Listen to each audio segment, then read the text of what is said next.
been a while. I think it's something that you played when I was little. It's been a while. Hey, what the Friday? What was that? That was a train. It was a train riding right through our What the Friday. Dad, It's really great to be here. It's so good to be here. There was an interview like 4 years ago or 3 years ago between Jordan Peterson and Kathy Newman, and I have friends who have watched this, and I have watched this on both sides of the opinion spectrum. Some people who absolutely hate Jordan Peterson because they believe him to be a right-wing, sufferer-loving, really dude. And then there are some people who really love him, and I love him. And I wasn't aware of that because you don't agree with him? Not on all points. No, I think he's very persuasive and convincing, and I like that he is all about responsibility. But we have a conversation. I think he's right when it comes to some of the laws he's against, but the way that he thinks we should act socially, I don't agree with. Okay. I'm not really familiar with Jordan, other than I did read the 12 Rules. Was it 12 Rules of Life or whatever it was? Yeah. Mm-hmm. So I did read that. Thought it was interesting. Some of it I liked, some of it I didn't. He does seem to be a knowledgeable thinker, and he's engaging to listen to. And I saw that video and I thought, what a great conversation. So that's what I wanted to talk about. Yeah. So it's a heated interview between Jordan Peterson and Kathy Newman. It went kind of viral when it happened. Well, there was one clip. Let's just talk about that one clip that was viral. Kathy Newman asked him, quote, why should your right to freedom of speech trump a trans person's right to be offended? Unquote. So that was the question. Why should your right to freedom of speech trump a trans person's right to be offended? I want to change it. To not be offended. To not be offended. But basically saying respect what if a trans person wants you to call them a name that is new to you and treat them like a gender that is new to you or whatever. Everyone understands the trans. Let's take the trans out of it though. Why should your right to freedom of speech trump another person's right to not be offended? Why would let's not say that it has to do with something controversial, like being trans or being a color, or being something politically challenging. But isn't that's an issue, isn't it? Don't you think that that's an issue? When I thought that question was stunning to me because I didn't really think about the trans part. I thought about the right of freedom of speech to trump a person's right to not be offended. And I instantly thought, since when do I have a right not to be offended? Yeah, like what? That's not a right. Yeah, I think that they both failed. In my opinion, that they both failed in this conversation because I don't think that's the right question. And I think because it was the question. Yeah, that's what she asked. And I think she's asking the wrong question. And I think because as soon as you start putting laws around, trying to put laws around intention, I don't think that's what the law is for. Like the only way to navigate this is if everyone partaking in a conversation, both in this example, what she's talking about, it was all about trans pronouns.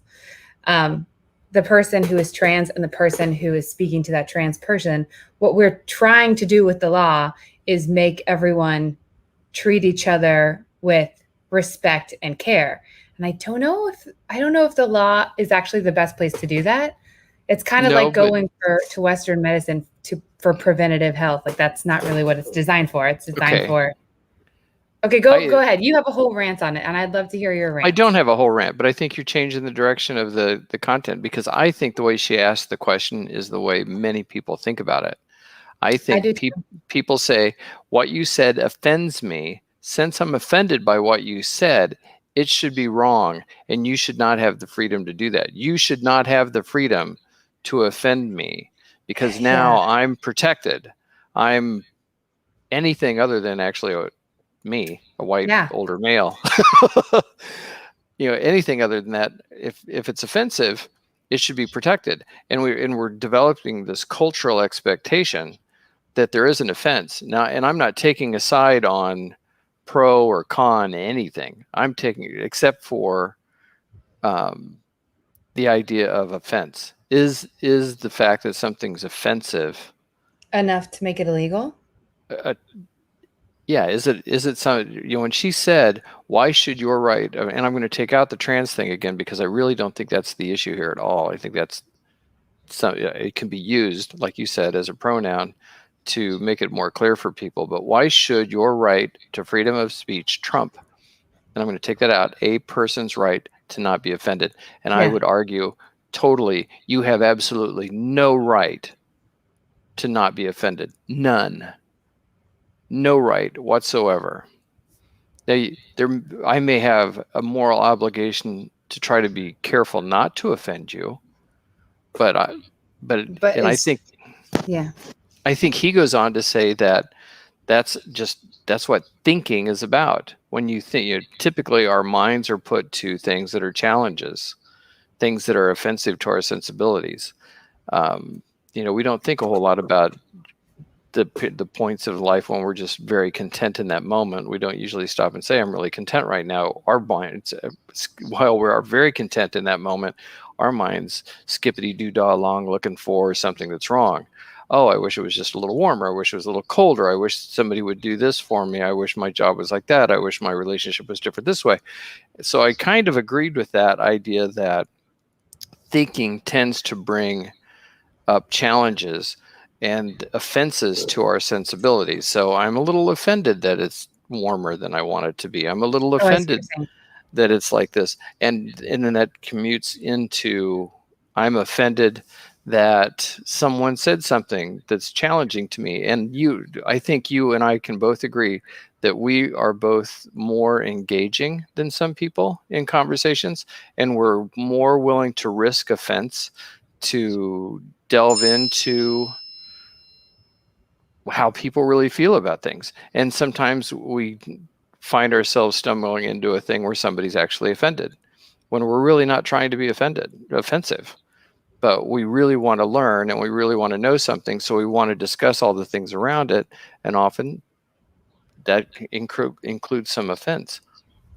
Yeah. I hear you. I think that what happens is I see a lot of opinions on the pendulum swing, right? So along those lines, people go, I should be able to say whatever I believe. And if that happens to be a racist belief, I should be able to say it. And if that happens to be, and yeah, I offended you, so what? That's my right.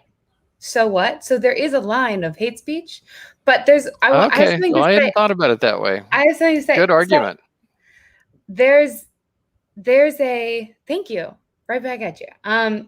There's the show Ted Lasso. I was listening to the interview with the creators of Ted Lasso, and this show is freaking magical because most shows that we have today are about dominance, manipulation, and how to be the smartest person in the room. And this show is about connection and curiosity and just wanting to not even to be the most about humility.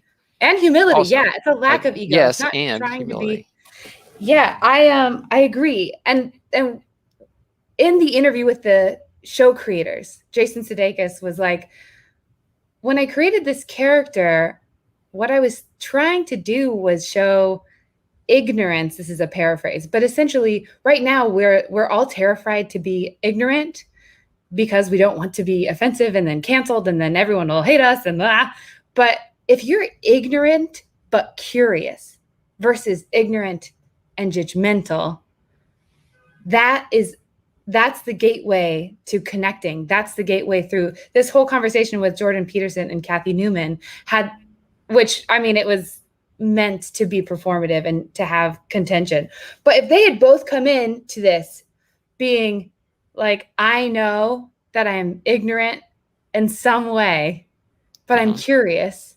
And if that's how we all treated each other, if you decided to become a woman and I kept calling you Bill and saying he, him, but I came at it with curiosity, and you came at me being offensive with curiosity for like, I wonder why she's doing that.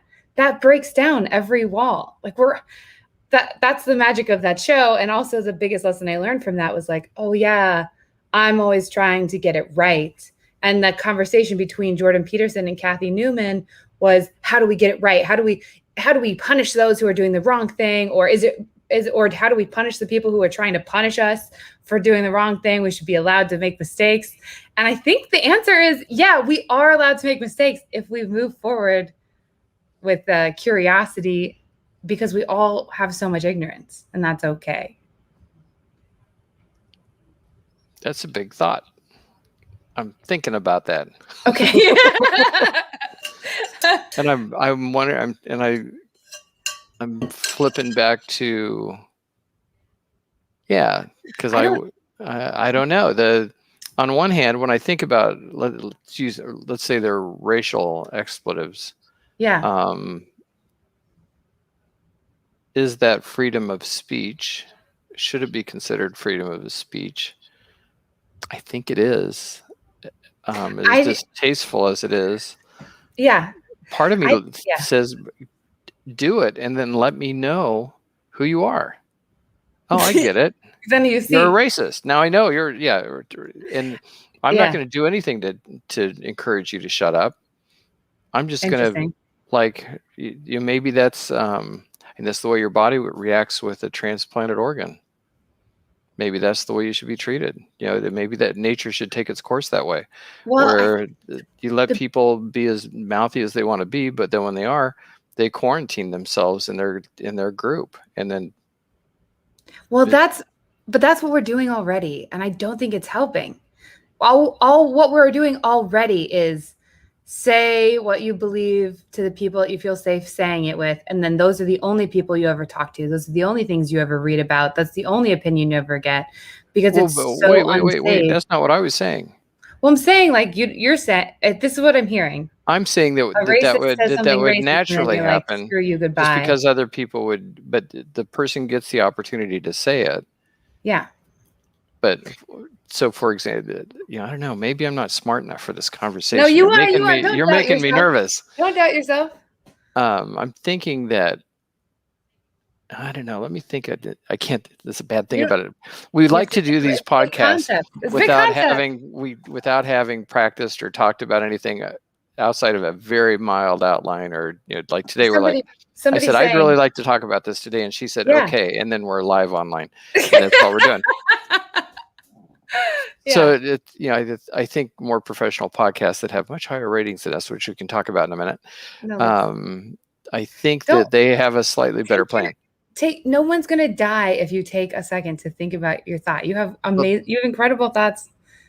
My thought is that there's a difference between an echo chamber and an open sharing system. I do think we're short of an open sharing system because we all self-quarantine. It's one thing to self-quarantine. It's another thing to be quarantined by others. And I think, like, when we run to any side of an issue, and I don't want to say anything, because as soon as I pick one, I have to say all of them, or somebody's going to think I'm on. Everybody, all of my conservative friends think I'm liberal, and all of my liberal friends think I'm conservative. I know. I think the opposite is true for me. All my conservative friends think I'm all conservative, and all my liberal friends think I'm liberal. Oh, you think? I think so, but I'm not trying to present that. I'm just like. Well, you're curious, and people see that as agreement, which probably leads them to believe that you feel the way they do. Yeah, I don't know, because I really don't try to be dishonest. Just like, why do you believe that? Okay, I see these points, but what about this? We should come back to that. That's a great topic. Yeah. Anyway, so I don't know, because I noticed that my friends that post both sides, I have very liberal friends and very conservative friends, and when I'm looking at their Facebook stuff, you can tell that their comments are reaffirmations of what the other people in their circle believe, Right. generally speaking, which means it's a self-created isolation. But which we all, I mean, that's so impossible to avoid, especially right now. Well, I not don't impossible, know. but really hard to avoid. I'm sure we do it to ourselves and we don't even know. But I We think probably do. going back to the hard question, the way to make this easy, the way to make this an easy conversation is to be like, well, where does the law draw the line? Because freedom of speech is legality. It's just about laws, right? So at what point do you draw a line for what is considered hate speech? And that is based on being offensive. That's based on causing pain to others with So words, now you which have to is define very real. offenses. So you have to define where that offense gets strong enough, and that's up to the law and like figuring out where that line is. But I don't think that's actually what people are concerned about. I think what people are concerned about is that everyone will hate them, and what we are all concerned about is that people will hate us and reject us if we are truly ourselves. And sometimes truly ourselves is really pretty terrible. You know, some people truly are racist. People truly hate trans people. People truly hate gay people. People like those are things that people really believe. And they only feel safe finding other people who also hate those things. And they're like, I don't want to be rejected because of who I am. And who I am is a person who believes this stuff. So you think that they're guilty of that, of what they hate, and that's why they feel that way? To some degree, but I guess my question, what the real question is at what point, I think the question that I'm more interested in is in a conversation between two people in real life. Screw the law. I don't care what the law is, because that doesn't really dictate how we interact day to day with people nearby. How do we open up a bigger dialogue and feel comfortable talking about things? Like, how do you create that? That's a huge cultural shift, because right now we're bonding mostly on, I mean, as a country, most people are bonding mostly on ragging on whoever believes the opposite thing, finding somebody who agrees with them and then being like, yeah, that is right. And those stupid Democrats, those stupid Republicans, those stupid people, those crazy people who think they're those another Kansas gender. City Chiefs, Yeah. those Pittsburgh Steelers. I mean, it's like that, but less, but it is. It's like scarier. a team, though. It's like anything for your team. You support your team. The fact that you can fall in love with a football team, which if you just step back even a little bit, is such an absurd concept. These men who aren't even from wherever you're from that loves this team. Every member of the team changes. It's just symbolism. I mean, it's an absurd concept, but we get into it so hard. We do that with everything. So I don't know how so you hard change we get that into fights outside of the arena, inside the arena. Yes.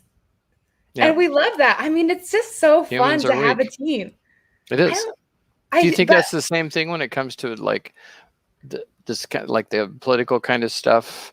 When you're pro con Black Lives Matter or LGBTQ or I think so. trans, and I think, do you think it's just a lot of that emotion is based on team I sentiment? think it is our weakness, but it's also our strength that we are so obsessed with being part of a team. Because being part of a team, we are like a meaning-making, meaning-needing people. Like we are depressed and feel like, what's the purpose of living when we're too isolated and we're not like living for someone else or something else, or so we need that. And that's why we succeeded. Humans are social creatures. Right. And that's why we dominated the whole earth, which, might have been a bad move for the rest of the earth, but was pretty great for humans. But we dominated the whole earth because we all like needed each other so badly and needed to be needed and do something great for the group. So it's definitely a weakness, but it's also a strength. I don't know. So wait, going back to the freedom of speech debate, though. That's an innate quality, though, because we also, just as much as we need to be social, we have a deep-seated programming to be judgmental, and we're judging. I judge at an intersection. Is that guy going to go try to pull through the intersection? Is he not going to go through? Is he going to change lanes on me? Is that I can tell he's kind of leaning this way. He's got a car that looks like this. I bet he's going to try to pass me. He's like all of the assumptions based on and that's just driving from here to the dog park. And that's critical thinking. But back to the question of, are we killing freedom of speech? I actually think maybe the question is more, are we killing the ability to be honest and through culture? Because again, laws don't affect how I'm talking to you right now. They could. Based on what you're saying. They could, and I think that would be bad. I think that would cause a revolt. It's tough. When you start thinking about, if I can't call you a name, right? Or if I, then all of a sudden it's whose moral police claim rank. Yeah, the hate speech thing is real, and words are powerful. But if you restrict them because they have the capability of being so powerfully bad, I think that means you can't help but restrict their ability to do good at the same time.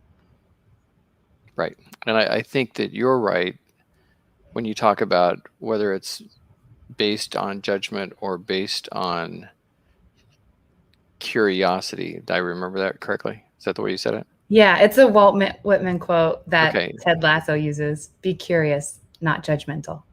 So if you base it on that, then the curious group wins. Every time. And the judgmental group, I think, self-isolates and becomes minimized based on their own performance. And society eventually casts them out by just negative vote. I mean, if not fast enough. If we all lived forever, that would be true. Because if we all lived forever, then we would all be playing the long game, and we would not con each other. We would be kind to each other, because you quickly learn that that's only successful in the short term, and sometimes not even successful in the short term, like the manipulation and dominance and all of that. What actually works is truly caring for people and being kind and curious and not judgmental and building bridges. Do you think humans have the capacity as a whole to ever achieve that? At 100% of the people as a whole, I like that. I think if science progresses enough that we all live indefinitely, not just the rich people, but all live indefinitely, maybe. But then that sounds like hell too, because I don't know. I don't want it. Hitler, going back, you were saying like judgmental people all self-isolate and then society ends up hating them. Mm-hmm. I mean, that's kind of true, but also Hitler founded an entire very powerful movement on being judgmental and hating, choosing enemies that everyone can get behind. And there's nothing more powerful than fighting a common enemy together. True. And he was quite successful for a while, ultimately not. Right. What do you think would have happened had he won? There's a show about that, isn't there? Or a couple shows. But wait, what's Handmaid's Tale? I think it's about that. We should watch that at some point. It's about the Handmaid? What? Handmaid's Tale, I think, is a post, like if Hitler had won. I am so not connected. I'm so glad you're in my life, because there's so much of this stuff. I'm not at all committed to. I haven't read the book or watched the show, but it's pretty dystopian. I mean, the thing with the problem. What does that mean, dystopian? See what she does to me, people? No,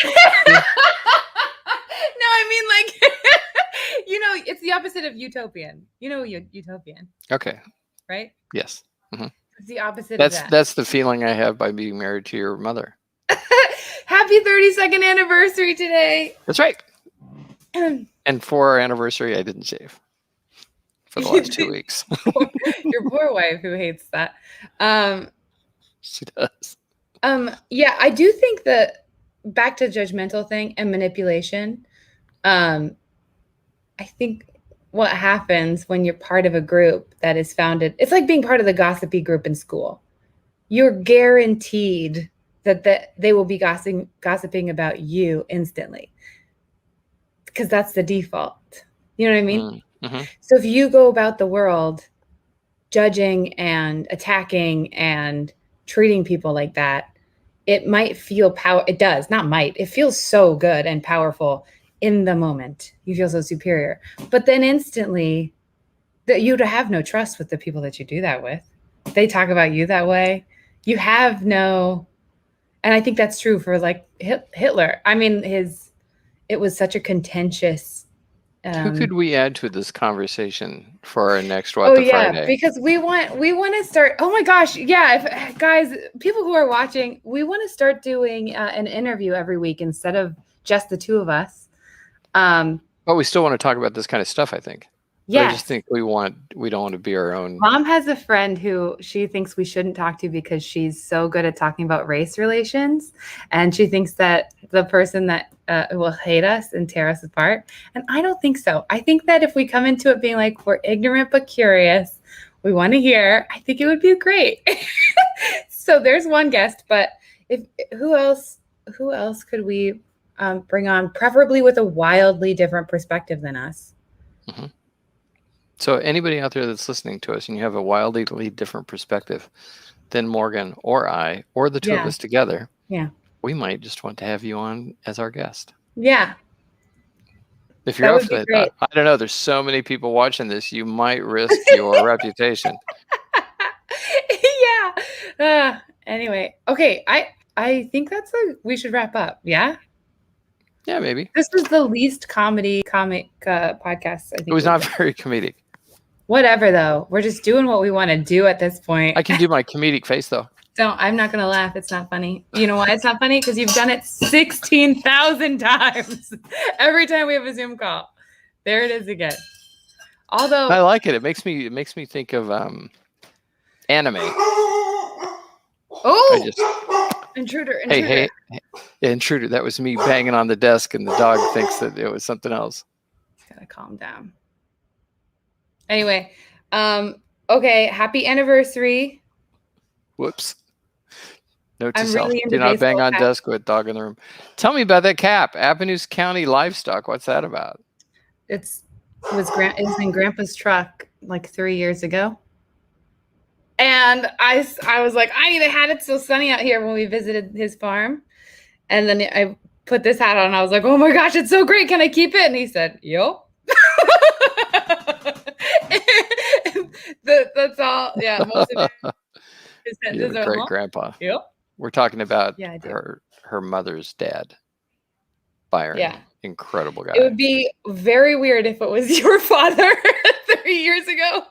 His ghost comes back. Hello. From the dead. I would like you to have this. Yeah. Could happen. You never know. It could. Yeah. Not likely based on our experience. We should definitely have we should have a supernatural. We should interview somebody supernatural. That would be fun to have somebody that does that kind of stuff. So I actually know somebody who does that kind of stuff, and I did an interview for my Off Limits podcast. It was 2.5 hours long, so I don't know if anyone listened to it, but can we do it again? We should do it again, and we should keep the video on. And I think that would be amazing. Actually, that would be amazing. I'll see if he'll do it. To watch my face, is that why you're saying that? No, you would be really interested. He's a super smart dude. But he's very spiritual and like has visions and stuff. It's really interesting. I was like, wow, what's happening right now? Interesting. Yeah. Okay. Maybe we'll do that. But anyway, anybody, if you're watching this. If you have any ideas for who we should interview or what we should talk about, I shouldn't have taken my hat off. my hair was well, at least you've got hair. Yes. So if you, hey, if you will, like, subscribe, hit the notifications button. Facebook has changed their algorithm. So our viewership just absolutely overnight. We've mentioned that every week since it happened, and but I think it's going to be good for us because what it means is we have to step it up if we want to keep doing this. Yep. So we got to step it up. We're going to start interviewing people and probably not increase our production quality at all because neither of us really likes doing that. My cat's uneven. Okay. All right. Hey, it was. Thanks for doing What the Friday today. I love you too. Great conversation, and thanks for helping me be smarter by talking about that. So I'm thinking about freedoms and offense. Freedoms and offense. So see you later. What the Friday, everybody. Great to have you here. And we'll talk again next week.